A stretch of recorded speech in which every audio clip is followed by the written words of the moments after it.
So, ayun, dahil nga sa tinanghali ng gising, kaya ito ang breakfast naman. At pagkatapos nga niyan, ito nga, nabidyohan ko pa nga itong mag-aamang ito, ayan. At nag-iisa na laang yung sisiw. Ayan, sila mag-anak, ayan. Dahil yung dalawa nga ay nadagit nga ng pusa. At hindi lang yun, maya-maya nga ay dahil nga sa kabisihan nga ng bawat isa, parang may narinig akong sumasaklolong manok. Ayun pala naman ay nadagit na naman ang isa. Ayan. At maya-maya nga, di ako nga ay nagtimpla ng kape. At dito nga ay pinuputol na nga ang puno ng alatiris, mangga at saka itong niyog. Ang dahilan ay tinatamad ng magwalis. Ayan. Bukod sa tinatamad magwalis ay ang sakong binibili ay halagang 15 pesos isa at hindi lang yun ay ibabayad mo pa sa magbabasura. Ayan. Dahil kami nga ay sumusunod bilang isang mamamayang Pilipino ay hindi kami nagsisiga dahil bawal nga magsiga, di baga.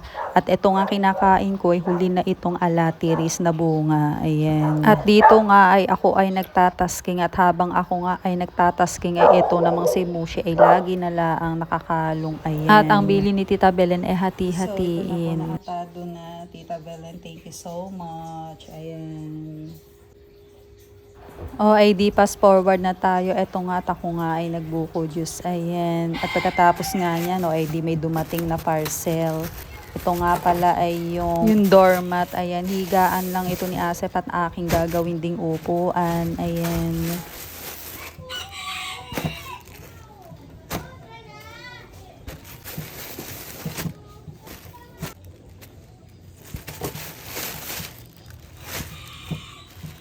Ito nga pala ay nabili ko sa Black App na halagang 300 pesos. Ayan, ang apat.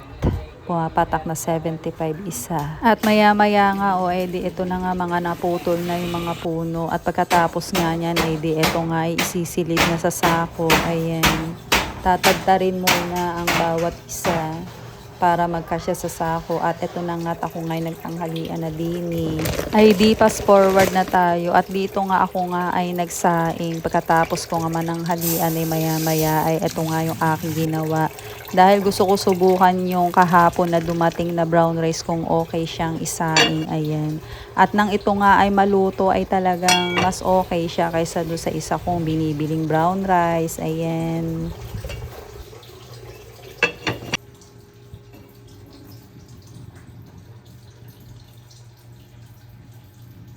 At maya-maya nga di ako nga ay nagsitsiri at saka itong matamis. At pagkatapos nga niya itong si Ase may nag-aabang.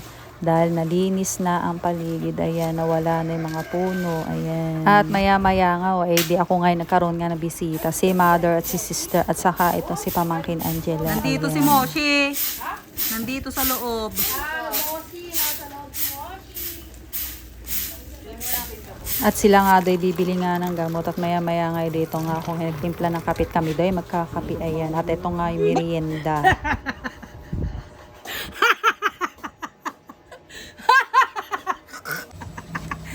Wag na sa paa, pati wag na yung parteng yun. Kaya lolo, pakukuluan muna, tatandaan ipatla sa siya.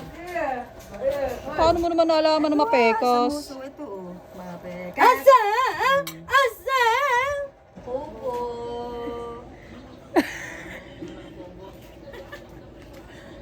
Ang galing na maglinis ano. Ano, papalinis ka din? Ha? Ano na? Anong pipitasin nyo naman? Si Amang Ingo nga pala yung naglinis niyan, diba, napakapulido at mabilis talaga kumilos, ayan. Ba't gusto mo pa? Paano bagang pagluluto niyan? Madaming ang bunga dyan, ayan o. Ayan, mga bunga.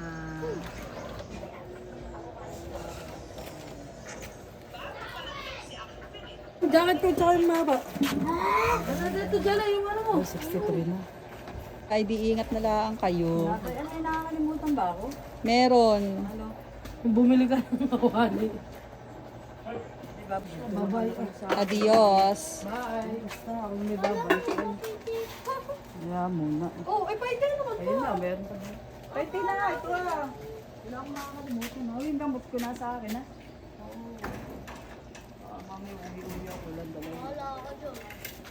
Ayaw mag-gala yan. Kabigot. Mamadil. Ayan. Ganyan po talaga ang mga layas. Gayas ka ha. Sige. Diyan ko lang muna. Baka naman naghakot ka na naman na iba. Check-in mo na nga. Check mo na habang nandito pa at walang maghahatid din eh. Ako, cellphone ko nga. Naiwan ko dyan. Naku, edi ikaw na nag-iiwan at hindi ka na naghahakot. Hindi na. Teka. Diyos ko! Ang pagpapalaya sa amin. Ay, naku. Salamat. Babayad naman kami ng upa. Papalayasin kami. Sakay na. Balo daw, diskarte ko. Diyos ko, paano ba ang sistema niya para kayong...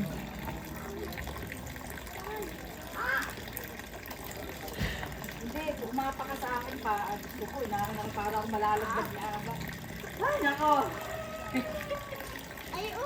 Oh, ano na? Asya, kayo muna na, sister. Bye, sister. Bye. Bye-bye. See you next. O, di sa ano na, Okay. papunta na ng ano. Oo nga, pupunta na lang yung beds.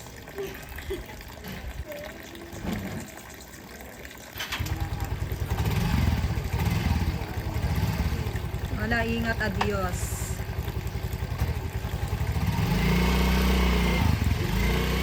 Pagkatapos nga niyan, edi fast forward na tayo dito. At ito nga, ininit ko nga yung kahapon pa na natira na hindi ko nakain. At pagkatapos nga niyan, no, edi ako nga lumabas nga ng bahay. At ito nga si Bantam, ay hindi malaman kung saan naakyat dahil nga sa nawala na nga yung mga puno. At dahil nga sa matalino nga yung inahin na Bantam ay tinuruan nga niya itong si Tandang na Bantam. Ayan. Kung papaano makaakyat sa bubong at puno ng mangga. At dito nga ay si Tandang na Bantam ay sinubukan ngang makatawid papuntang bubong ay hindi kinaya at kinapos pa nga ng paglipad. Ayan. At maya-maya nga, di bumaba nga to si Inahing na Bantam at eto nga ay biglang nakuhanan ko nga yung eroplano. Ayan, napapokus tuloy dyan. At di balik na tayo dito sa Bantam na ito. At dito nga ay tinuturuan nga ng Inahin na Bantam kung paano makatawid nga dun sa kabilang bubong dahil nga wala na nga puno ng alatiris. So ang ginawa nga ni Bantam na Inahin ay tumawid na dun ang taas ng lipad. At pagkatapos nga niyan ay sumunod nga itong si Bantam na Tandang. Ayan, ay hindi ko na nga nakuhanan dahil nga dito ay bigla na laan nasampa na sa bubong. Ayan. At maya-maya nga ay di gumabi na naman. Ayan. Dahil nga sa bukas ay maaga pang event namin kaya ito aagahan na din ang pagtulog. Ayan. Kung makakatulog ng maaga, di baga? O ay di ito na yung aking maghapon. Adios.